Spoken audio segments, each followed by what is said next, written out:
Hi friends. Dharmaraju దక్షిణ గంగ అయిన గోదావరిని దర్శించాడు.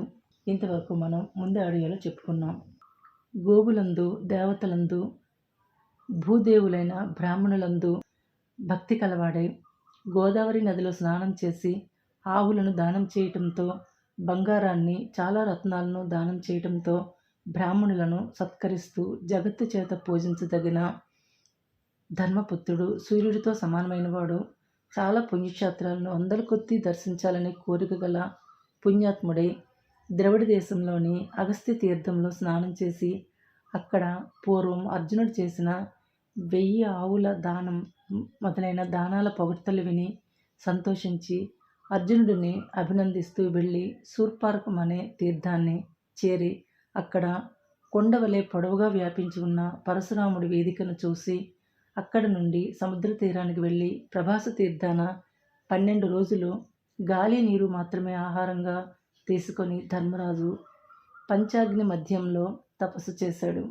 ప్రభాస తీర్థానికి పాండవులు వచ్చినట్లు తెలుసుకొని బలరాముడు, శ్రీకృష్ణుడు వృష్టిజాతికి చెందిన నాయకులతో కలిసి అక్కడికి వచ్చి ఎన్నో పుణ్యక్షేత్రాలను సందర్శించడం చేత అలసి కృషించిన వారైన స్వచ్ఛమైన కీర్తిగల వారు అయిన పాండవులను సందర్శించారు. నారబట్టలు, జింక చర్మాలు ధరించిన వారిని, చలించని తపోనిష్టతో కూడిన పాండవులను చూసి వ్యత చెందారు. ద్రౌపదిని మేలును కోరి మెత్తటి పలుకులతో ఊరడించారు.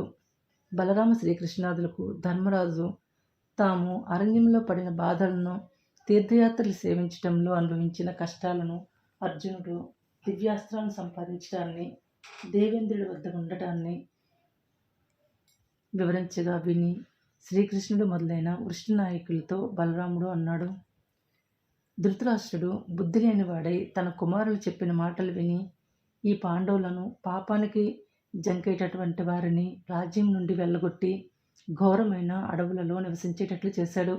ఇది ధర్మమా? ధృతరాష్ట్రుడు ఆలోచన లేనివాడయ్యాడు.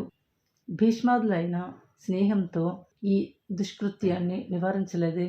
సత్యనిష్ట దృఢంగా పాటించే వారికి, దైవాంశ సంభూతులకు, శత్రువులను జయించిన మహావీరులకు, పాండవులకు అన్యాయాన్ని చేస్తున్న దుష్ట దుర్యోధనాదులకు, అభ్యుదయాన్ని గొప్పవారైన పాండవులకు కష్ట నష్టాలను కలిగించటం బ్రహ్మదేవుడికి న్యాయమా?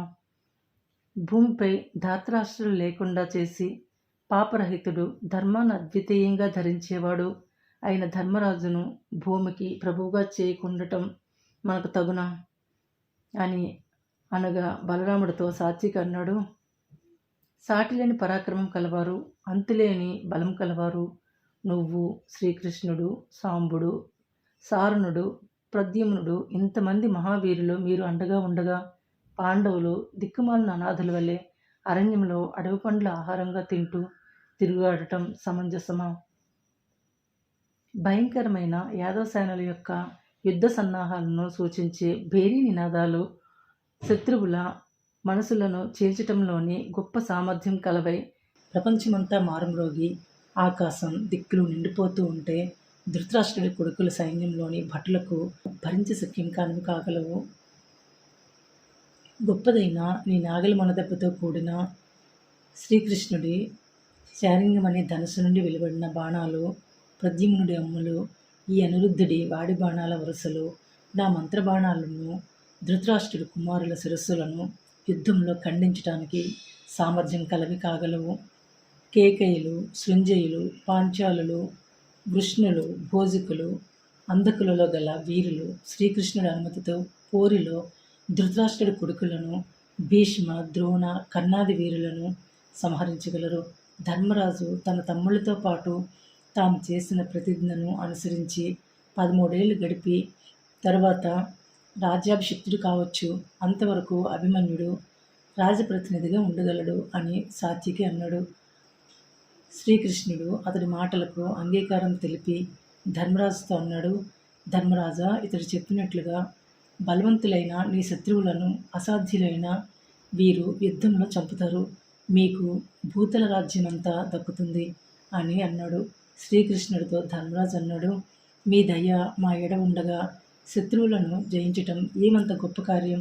ఎల్లప్పుడూ ధర్మం వికసించి ఉండే ఉత్తమ బుద్ధుల చేతను శ్రేష్టమైన యశస్సు చేతను విలసిల్లుతున్న భీష్ముడు, ద్రోణుడు మొదలైన మహానుభావుల ఎదుట ఆనాడు ఆ విధంగా ప్రతిజ్ఞ చేసి ఆడిన మాట తప్పటం భావ్యం కాదు కదా అని చెప్పి ధర్మరాజు యదువీరుల ఆగ్రహాన్ని మరలింపచేశాడు.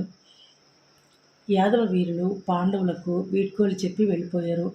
ఇక్కడ పాండవులు సోమరసంతో కలిసిన నీరు గల పయోష్ణి నదిలో స్నానం చేసి ఉండగా రోమసుడు ధర్మరాజుతో అన్నాడు, ఈ పయోష్ణి ఒడ్డున నృగుడు అనే ప్రభువు యజ్ఞాలు చేశాడు. దేవతలకు ప్రభువైన దేవేంద్రుడు ఆ యజ్ఞాల వలన తనివి చెంది చాలా భయంకరాలైన ఆయుధాలతో రాక్షసులను సంహరించాడు. ఇంకా ఇక్కడ పూర్వకాలాన ధూర్తరజసుడి కొడుకైన గైడు గొప్ప యజ్ఞాన్ని చేశాడు. ఆ యజ్ఞంలో వాడబడిన ఉపకరణాలన్నీ యూపస్తంభాల చివర తొడిగే కడియాలు, వంట పాత్రలు, చిన్నవి పెద్దవి గరిటెలు అన్నీ బంగారంతో చేయబడినవే. యూపాలు దేవతల చేత స్థాపించబడినవి. గైడు యజ్ఞాలను నిర్వహించిన ఋత్విజులను, యజ్ఞాలను సక్రమంగా నడిపించిన పరీక్షాధికారులను లెక్కకు మించిన బంగారు నాణాలతో అర్చించి బంగారు తొడుగులతో కూడిన ఆవులను బ్రాహ్మణులకు దానం చేసి ఇచ్చి తరగని స్వర్గలోక భోగాలను పొందాడు. అటువంటి ఆ పయోష్ణి నదిలో స్నానం చేసిన వారు దేవతలతో ఐక్యం కాగలరు అని చెప్తూ ప్రయాణించి నర్మదా నదిలో స్నానం చేసి తరువాత అక్కడ బైడూరి పర్వతాన్ని చూసి ధర్మరాజుతో రోమసుడు అన్నాడు, త్రేతాయుగం చివర ద్వాపరయుగం ప్రవేశించడానికి కొంచెం పూర్వము శర్యాతి మహారాజు యుద్ధం చేసిన చోటు ఇది. ఇక్కడ భృగు మహర్షి కొడుకైన చ్యవన మహర్షి శర్యాతి రాజు కూతురు సుకన్య అనే ఆమెను పెళ్ళాడాడు. తర్వాత శర్యాతి చేసిన యజ్ఞంలో ఇంద్రుడిని లక్ష్యపెట్టక అశ్విని దేవతలను సోమరసాన్ని తాగేవారుగా చేశాడు అని చెప్పాడు. ధర్మరాజు అదెట్లు ఆ కథ చెప్పవలసిందని అడిగాడు. రోమశ మహర్షి ధర్మరాజుకు సౌగన్యోపాఖ్యానాన్ని సవిస్తరంగా చెప్పాడు. ఈ సరస్సుకు దగ్గరగా భృగు మహర్షి కుమారుడైన చ్యవన మహాముని ఎన్నో వేల సంవత్సరాలు ఎడతగని వీరాసనంతో ఉండి ఆశ్చర్యకరమైన నిష్ఠతో గొప్ప తపస్సు చేశాడు. ఆ ముని శరీరం పుట్ట చేత కప్పబడింది. సమీపంలోని తీగలు పొదలు ఆ పుట్టను అలుముకున్నాయి. అందుచేత ఆ ముని దేహం ఆ అరణ్యసీమలో కనిపించకుండా మాటుపడి ఉంది. తర్వాత చాలా కాలం గడిచిన తర్వాత శర్యతి అనే మహారాజు తన 4000 రాణుల సమూహంతో ఆ కొలనులో విహరించడానికి వచ్చాడు. ఆ మహారాజు కూతురు తన అణుగు నెచ్చిలతో ఆ అడవిలో తిరుగుతూ ఉండగా ఆ పుట్టలో మెరుపుతీగ వంటి శరీరం గల ఆ సుకన్య మెరుస్తూ వెలుగొందుతున్న చ్యవన మహర్షి కన్నులను చూసి అవి మినుగురు పురుగుల వెలుగులు కావచ్చని అప్పటికప్పుడు పుట్టిన ఊహతో వేగిరిపాటుతో ఆ పుట్టను తవ్వించింది.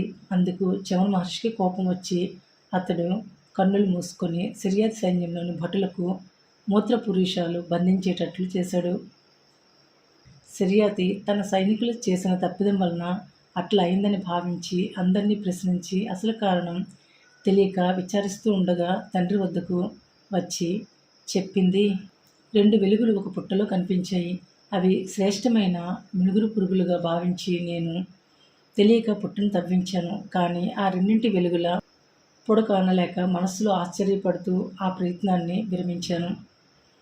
ఈ సేనకి ఏర్పడిన అవరోధానికి నేను చేసిన పని పుట్టను తవ్వించటం కారణం కావచ్చేమో అని చెప్పగా శర్యాతి వెంటనే ఆ పుట్ట దగ్గరికి వెళ్ళి అందులో చిరకాలం తపస్సు చేయటం చేత చాలా శుష్కించి కేవలం తోలు ఎముకలు మాత్రమే మిగిలిన దేహం కలవాడైన ముసలివాడిని భృగు మహర్షి కొడుకైన చ్యవన మహాముని చూసి నమస్కరించి అన్నాడు, ఓ ఋషీశ్వర, మీ తపస్సు యొక్క మహాత్మ్యం తెలియక మా అమ్మాయి సుకన్య ఈ విధంగా చేసింది. ఆమె అపరాధాన్ని క్షమించమని ప్రార్థన. దయతో నా సైన్యానికి ఏర్పడిన ఆపద తొలగించవలసింది. భూమిపై లేత జబరాళ్ళైన ఆడపిల్లలకు వివేకం ఉంటుందా అని శర్యాతి మహారాజు ప్రార్థించాడు.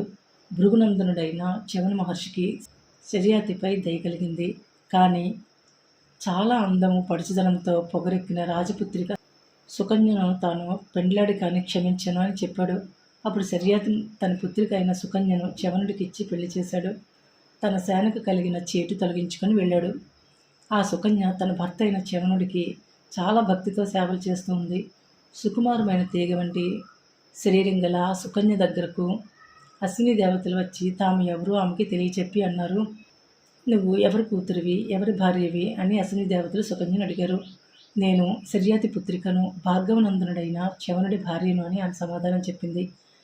అశ్వినులు పక్పక నవ్వి, నీ అందం ఎటువంటిది, అభిజాతి సంపదలు ఎటువంటివి, శృంగార కేలికి గాని ఐశ్వర్య భోగాలకు గాని కొరగాని ఈ ముసలి చ్యవనుడిని పెళ్ళాడి నువ్వు నీ సౌందర్యాన్ని యవ్వనాన్ని వ్యర్థం చేసుకున్నావు.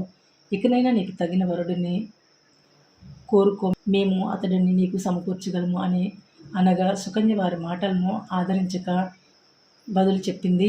నా భర్త అయిన చ్యవన మహర్షి యందు నాకు ఎడతగిన ప్రేమ ఉండగా మీరు ఈ విధంగా మాట్లాడటం భావ్యమా అని ఆమె అశ్వినులకు సమాధానం చెప్పి, వారు తనకు చెప్పిన పలుకులన్నీ పద్మాక్షి అయిన ఆ సుకన్య తన భర్తకు చెప్పింది.